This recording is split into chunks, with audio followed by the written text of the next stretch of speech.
Saudara-saudara sekalian, salam sejahtera bagi kita semua.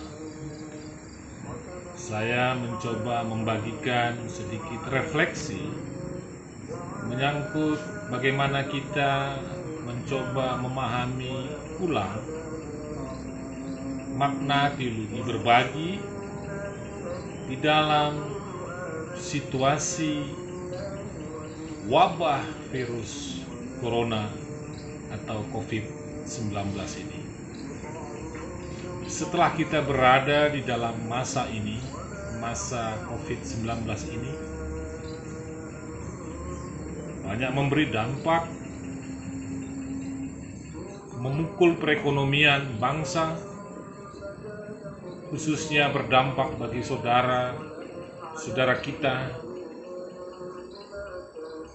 yang mengandalkan ekonomi keluarganya dari pekerjaan-pekerjaan harian seperti pedagang harian, pekerja harian, buruh harian di pabrik, para tukang becak, tukang ojek yang harus mencari nafkah satu hari untuk mencukupkan hidup satu hari.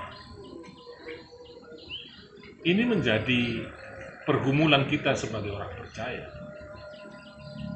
Dan saya secara pribadi sangat senang mendengar dan melihat banyak gereja berpartisipasi meringankan beban saudara-saudara kita yang lemah secara ekonomi dengan membagikan sembako dan lain-lain. Dan sekarang saatnya juga setiap pribadi untuk memahami kembali dan memaknai teologi berbagi itu secara tepat di dalam situasi yang berat ini. Teologi berbagi bagaimana menempatkan kita sebagai pemberi, penolong, bukan penerima, dan bukan yang harus ditolong. Saya masih ingat jelas bagaimana kisah cerita tentang seorang janda yang miskin yang memberikan persembahannya di bait Allah bukan dengan kelebihan uangnya, tetapi dengan kelemahan ekonominya.